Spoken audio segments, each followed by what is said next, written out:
Hello and welcome to another episode of Trinity Talks. Today we're very pleased to welcome Anthony Turner as our guest. Anthony, welcome. Thank you. Thank you very much. Good to be with you. While some of you watching may know Anthony as an artist in residence at Trinity Lutheran Church, you may not be aware of other aspects of his background. As a brief and admittedly incomplete introduction, Anthony holds a degree in music performance from Simpson College and a Master of Music from Cincinnati College Conservatory of Music. He's a member of Actors Equity, the American Guild of Musical Artists, Opera Ebony Inc., Phi Beta Sigma Fraternity, Phi Mu Alpha Sinfonia, and is a life member of the National Federation of Music Clubs. His performance credits are extensive.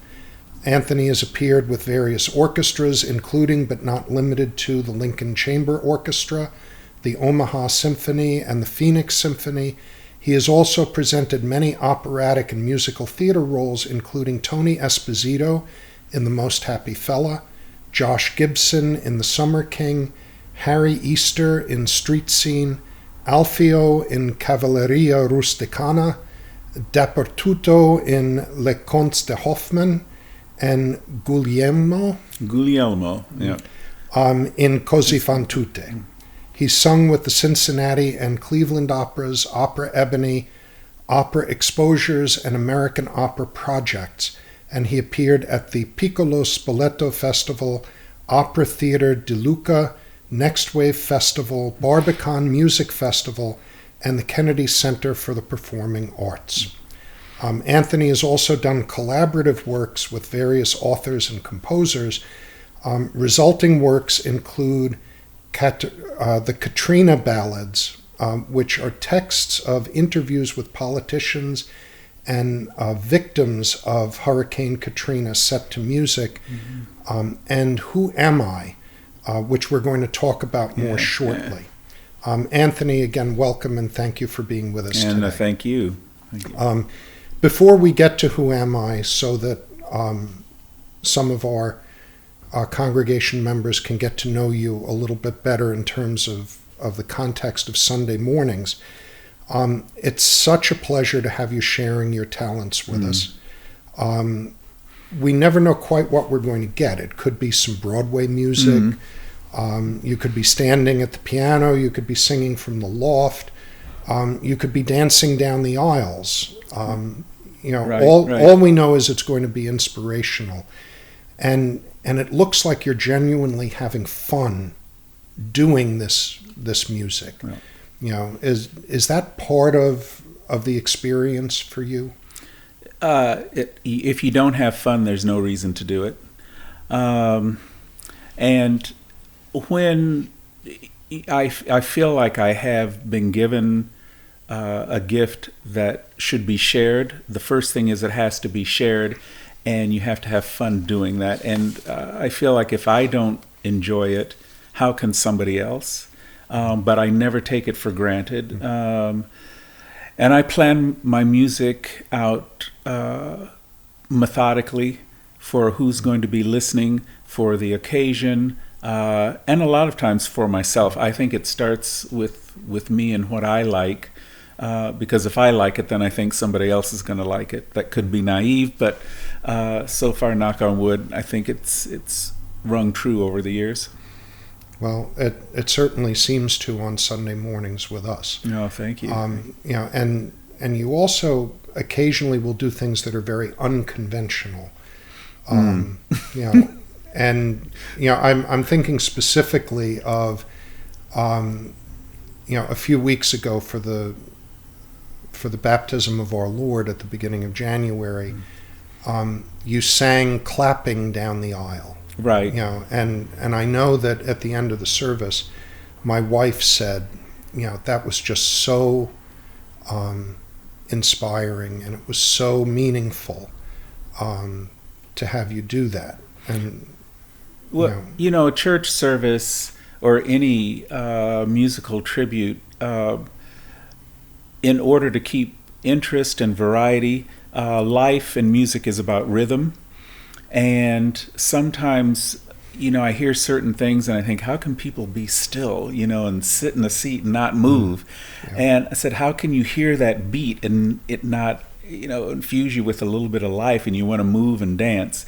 But I like the broad spectrum. So as you say, I might do a little bit of anything and shock people. Yeah, and I also remember the week you sang from Jesus Christ Superstar, a piece that's traditionally sung by a female vocalist. Yeah, I don't know how to love him. But you made it incredibly appropriate because, in I Don't Know How to Love Him, you were talking about God, not just a person, but God himself. And it was just incredible. Well, and the thing about a piece like that is, while in some level it's gender specific, God and spirit is not. And when you break it down, once we become spirit or leave this body, our energy doesn't know gender. So why not sing it, Well, it was incredibly effective. Thank you. So we were talking a little bit about unconventional. That kind of brings us to Who Am I? I mentioned in the intro that this is a collaborative piece that you did. Tell us a little bit about the genesis of Who Am I? Where it came from, and about the material that makes it up, and the composer who did the work. It started with my friend Janine Otis, who is well-known Staten Islander, well-known world performer as far as an artist and singer herself. She gathered a book of poetry from incarcerated youth in Virginia, and she put other poems with these young people. We know they're incarcerated youth, but she didn't have names with some of the poems, and she compiled them into this book called The Gathering. In other words, her take on that was fostering community, bringing us all together, that kind of thing. And the realness of those poems, her book signing was maybe around 2007, somewhere in there. And so I bought a book, and when I read it, I was looking for something to do. I'm one of those people that I don't wait for my phone to ring. I'm looking to build my own projects and to promote myself or to promote music or whatever. And I read there were 4 or 5 poems by Anonymous. And I knew that they were kids. And those poems, several of them said, "Who am I? Why is this happening to me?" And you could actually feel the pain in those. There's one in particular that's in Spanish. And so I said, that's my next song cycle. It took me from maybe August or October, somewhere in there, of 2007 to think about the living composers that I knew, several, including a dear friend of mine, Lee Hoybe, and several others. And I had just premiered a work by Mary Carol Warwick in Houston. And I thought about it for 3 months, who I thought I would like to approach about a project writing a song cycle. So I chose Mary Carol. I sent her a book, and she agreed. And the 4 or 5 poems that I wanted set to music ended up being 16, because she read through it and said, "Oh, Anthony," in her North Carolina accent, "I just want to set music to this. I love your voice," all that kind of thing. And she said, "I just hear this and I'm going to set this." So every week she would call me and say, "Well, I've set a couple more. I've set another one. What do you think about this?" So it ended up being 16 songs with 3 piano interludes. And from 2008, it took 5 years to get all of that together, to talk about the instruments. Cello is my favorite instrument. I said, "Well, can you write it for cello and piano?" But she heard them with bassoon, voice, piano, and 11 percussion instruments played by one person, depending on what the piece is. And I said, "Go with it." She writes so well that I could trust her with writing for my voice. And that's how it started. From there, we premiered the piece with the Foundation for Modern Music in Houston in 2013, I believe, at Zilka Hall. And then that next year, the New York premiere was at La Mama Theater in New York City. And then we were on a hiatus for a little while until this last iteration at the National Portrait Gallery. Yeah, and that was in August of 2019, I believe. Not too long before the world kind of changed on us. Yeah, got in just before. I knew a little bit from your discussion of the piece before you gave that performance about the background on it. And I have to admit that when I had the opportunity to view it, and thank you for the link, and we'll provide information on how listeners can view it as well at the end of the program. But I had a kind of preconception about what we were going to be hearing, and that was shattered by the song cycle itself, and it really is a cycle.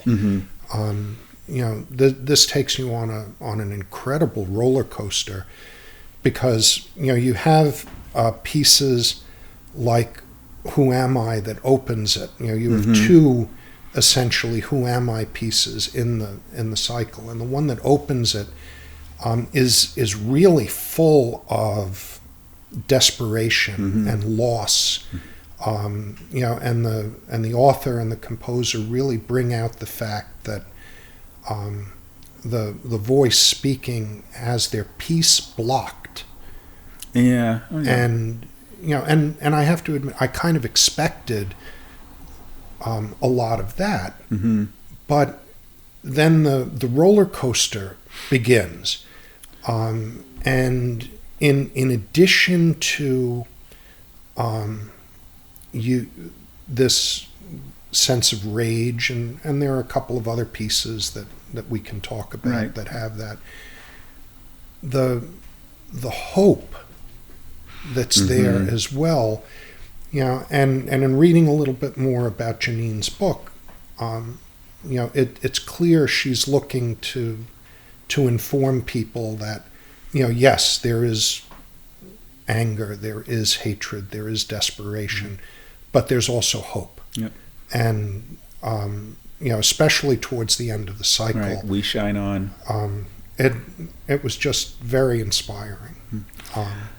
Well, I will say, you talk about the roller coaster ride. When I think about when this was being composed and Mary Carroll would send me the individual pieces, I think because it's an emotional roller coaster ride for the performer, but it works because this composer knows how to write. For some reason, she just understands how I work vocally.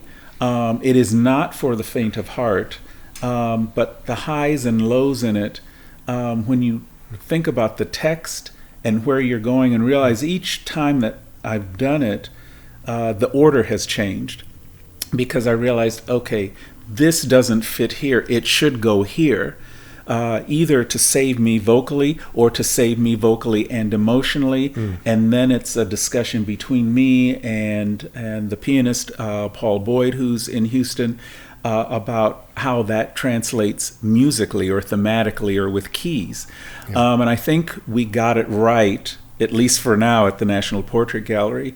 But it's a roller coaster ride for me, and it's bigger than any opera role in a sense that I've sung.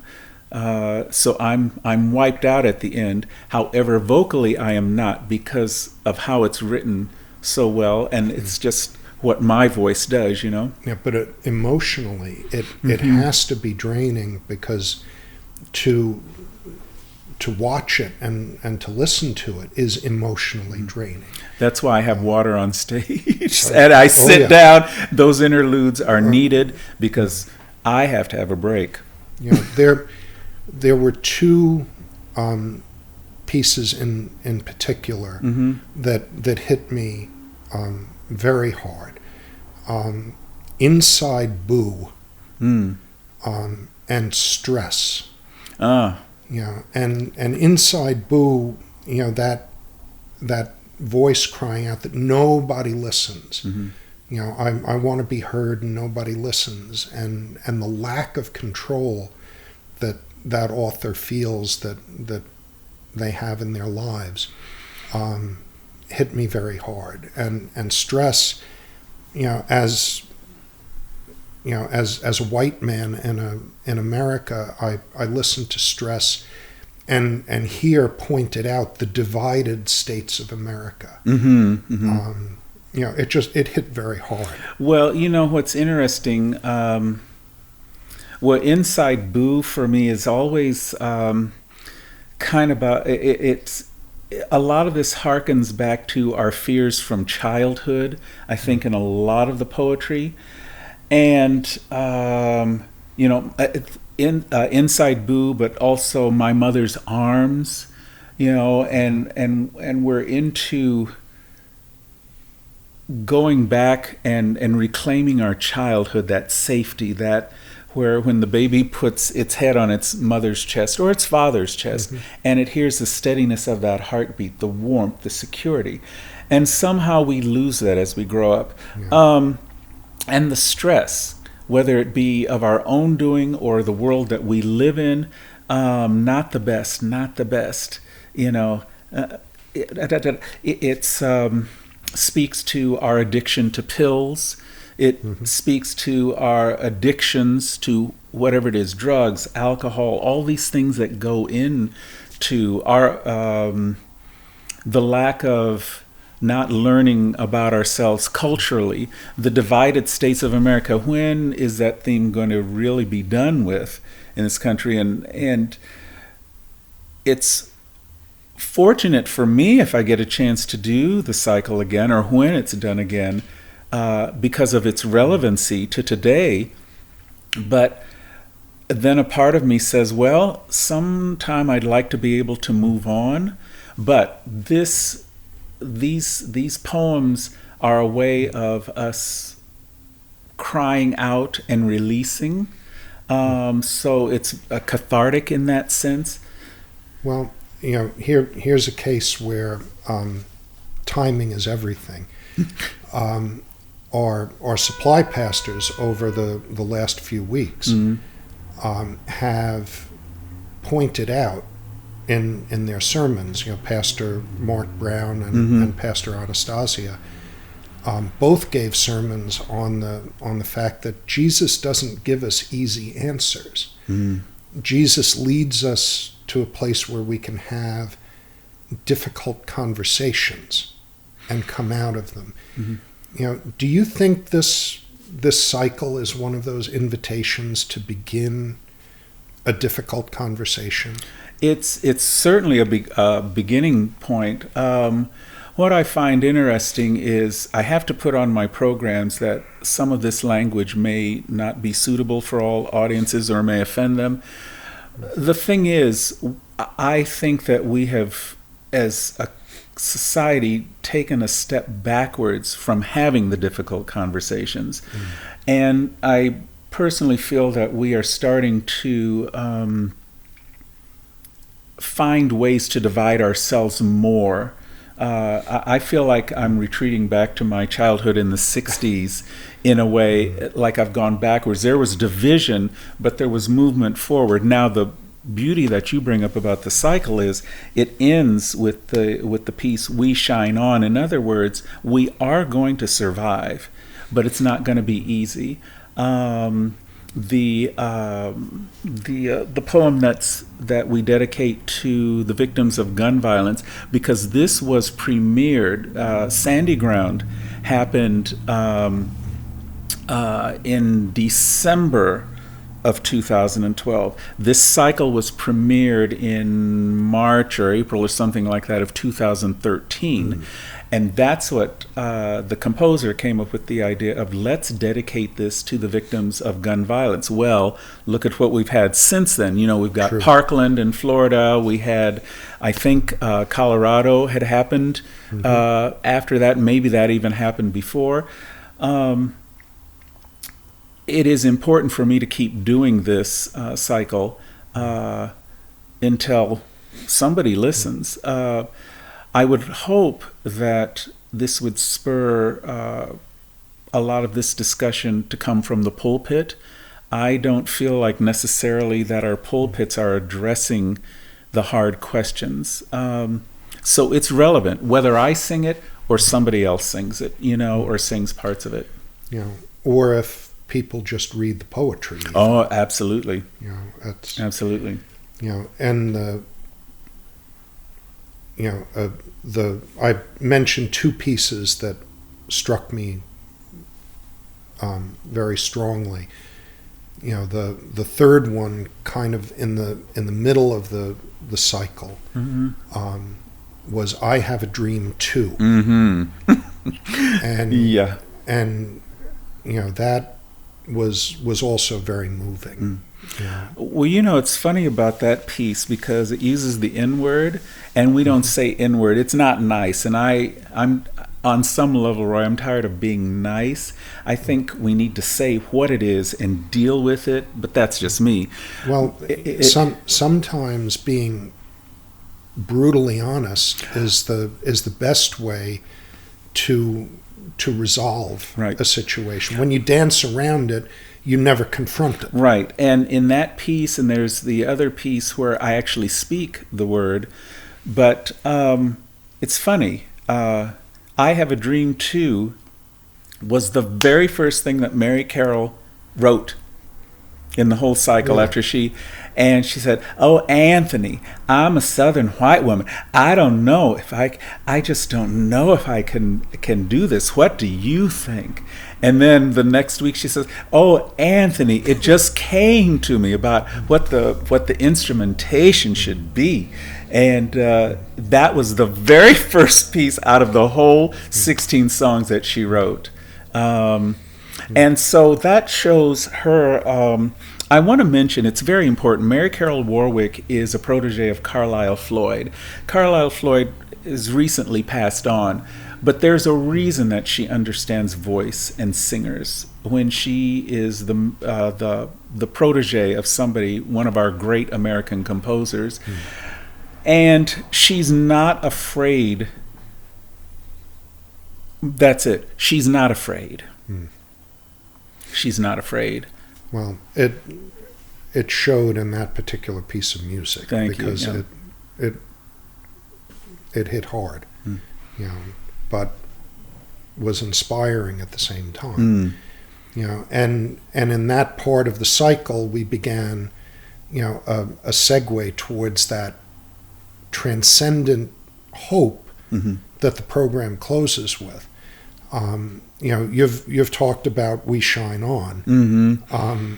I actually like the 2 songs prior to that. "The Reason Why I Sing," and it's one of the reasons why I asked you about, you know, your participation in Sunday morning service. You look like you're having fun. That piece, you know, speaks of the joy of making music, and you know, again, it was surprising to see it come out of something that I had a preconception about. Right. Well, and it ends with, you know, sing, sing, sing. You know, almost you can't contain it anymore because, let's face it, right? And you've been in church as long as I have and around all this glorious music. What else is closer to building community or closer to God than music? And now because I do it, because you do it, maybe we're a little biased, but growing up in church, if the music's not there, the preacher really doesn't know how to preach. Well, and in the best of circumstances, you have this happen. Right. You know, and the music and the preaching and and the spoken word all dovetail nicely. Absolutely. And it creates an inspirational experience for the worshiper and Right. and I had that inspirational experience as we closed out your song cycle. Yeah. And I Shine On. There's part of it, that evokes that opening to the Gospel of John. Mm-hmm. The light shines in the darkness, and the darkness shall not overcome it. And that sentiment is there in that piece, and it's very inspirational, especially set to the music and sung the way that it was. Well, I appreciate that. Let's look at the rhythm of that as well. The rhythm is driving. It's kind of gospel-y. We shine on, we shine on. We shine on. It's got a steadiness of. I don't want to say, what's the walking? There's a term for it, in where it's you're marching forward. In that piece. Well, it's processional. Yes. And it used to be that was not always the last piece. It was the Lord Most High, but that was because it's Lord Most High is so big and talking about how we want the best for our children and our children's children and to take care of them and nurture them. But the fact is, both the composer and myself, when we re-examined it, we said we need to end with the "we shine on," because we need to know that there's something that's better, that we are striving to be better. And I think that there's good in all of us. And at the National Portrait Gallery, they had the theater where they could have different colors. So I see colors when I sing. And I was wondering about that. Yeah, I always, and several of my teachers, we spoke about the color in the voice. It's not the beauty of the voice. It is the words are first, and then what is the shading of how you say those words? How do you taste those words? How do you feel them coming out of your body when you say them? That kind of honesty is what moves the audience. And then if they feel there's some beauty there, it's what I tell my students is like gravy on your mashed potatoes. So, that and that mood lighting in between, where it goes from greens to reds to yellows, and then to end with the vibrant white at the end, There was even a little blue in there. Yes, somewhere yes. So. And I thought long and hard for maybe a couple of months about what I thought those colors were before I, asked the technician at the theater, what they could do, the images. Well, it was a very moving experience to revisit the video for it, and as I said, we're going to include information about it in the credits for today's program.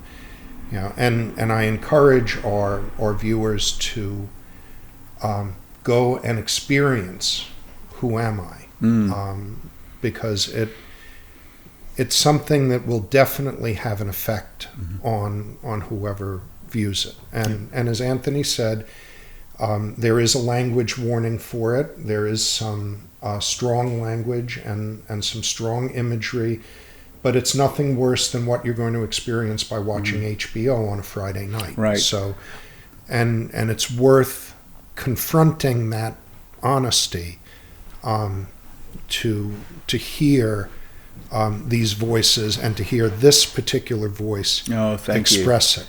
Well, I will say that there's a thing that I've been telling my students and myself. It's one thing to be for someone in their cause. It is another thing to stand with them.